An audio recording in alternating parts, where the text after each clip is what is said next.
Magandang hapon sa ating lahat at naritong ulat sa lagi ng panahon ngayong hapon ng Huwebes, May 28, 2026. Base nga sa ating latest satellite animation ay patuloy pa rin umiihip itong ating southwesterly wind flow dito sa may bahagi ng Palawan, Western Visayas, Negros Island region, maging dito sa may Zamboanga Peninsula, Borm at Soxargen na siya na ngayon nagdudulot ng mahina hanggang sa katamtaman ng mga pag-ulan.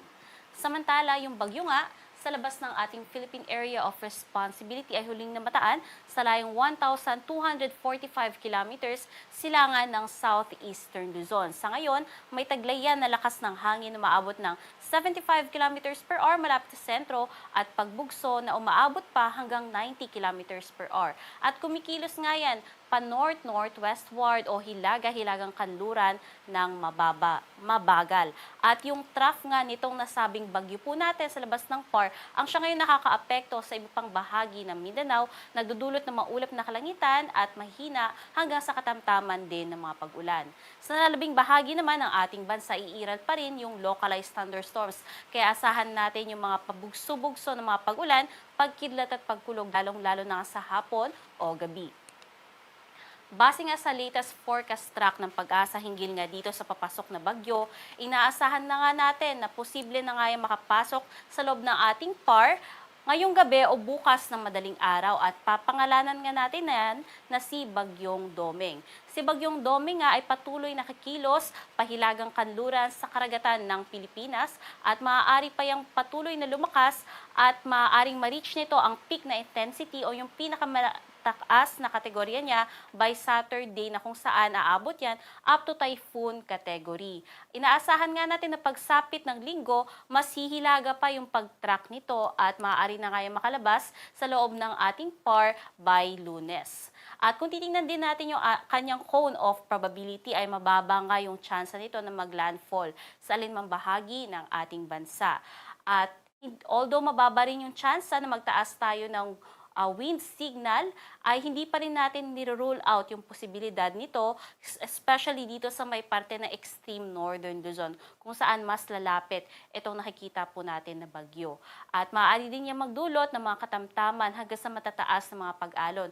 Kaya patuloy po tayong mantabay sa pag-asa hinggil nga sa magiging epekto sa ating bansa nitong papalapit na bagyo. Sa magiging lagay naman ng panahon bukas, asahan nga natin na sa malaking bahagi ng Luzon, iiral pa rin yung tsansa ng mga localized thunderstorms. Kaya asahan po natin na maging mainit pa rin at maalinsangan ng panahon at may pabugso-bugso ng mga pag-ulan, pagkidlat at pagkulog. Agwat ang temperatura sa may Tuguegarao maabot ng 27 to 39 degrees Celsius, Metro Manila 27 to 35 degrees Celsius, at dito sa may Legazpi 26 to 34 degrees Celsius.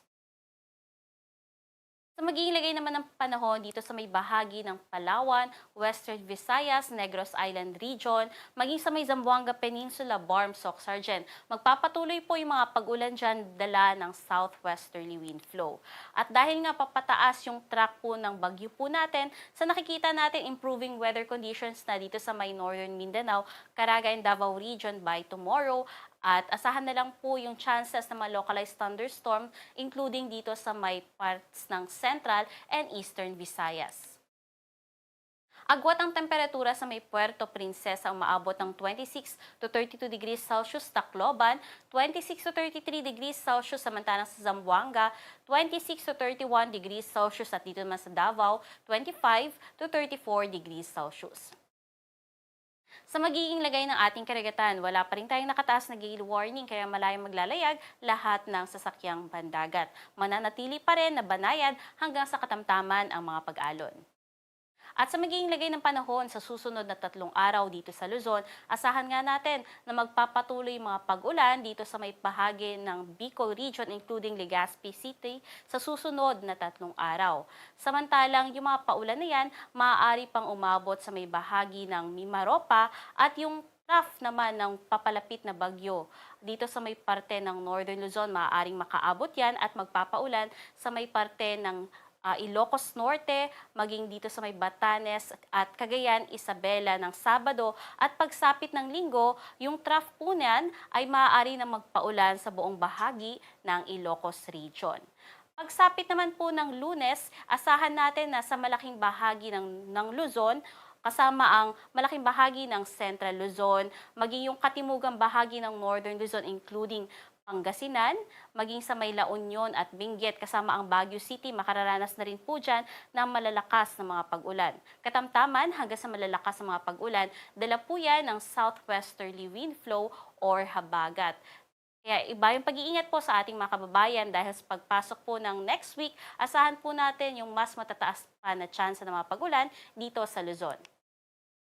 Samantalang sa may bahagi naman ng Visayas sa susunod na 3 araw, asahan pa rin natin yung patuloy na mga pag-ulan hanggang weekend sa buong Kabisayaan at pagsapit ng Lunes, dalangan ng paglayo na nga nitong ating bahagi ng LPO ng bagyo dito sa may silangang bahagi ng Visayas ay maaaring magkaroon na nga ng improving condition, especially dito sa may Central and Eastern Visayas. Though dito pa sa may parts ng Western Visayas kasama ang Iloilo City at Negros Island Region, asahan pa rin natin yung mga patuloy na mga pag-ulan sa susunod na 3 araw.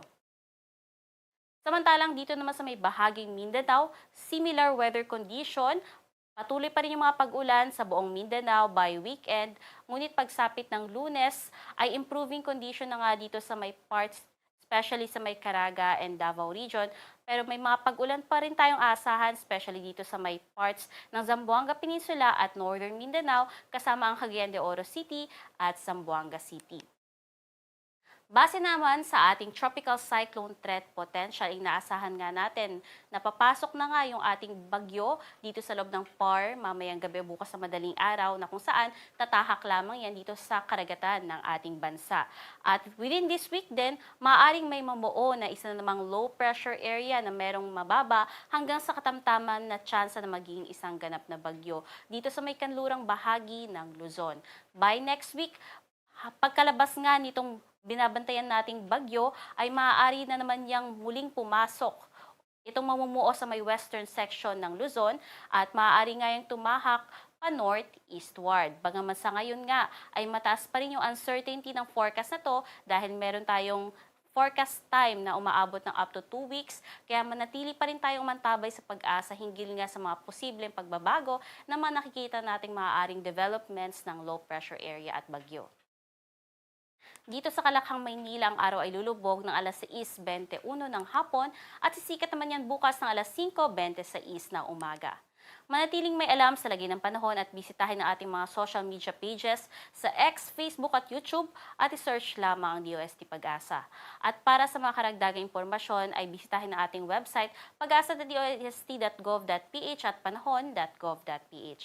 At yan ang latest mula dito sa Pag-asa Weather Forecasting Center. Charmaine Varilla, nag-uulat.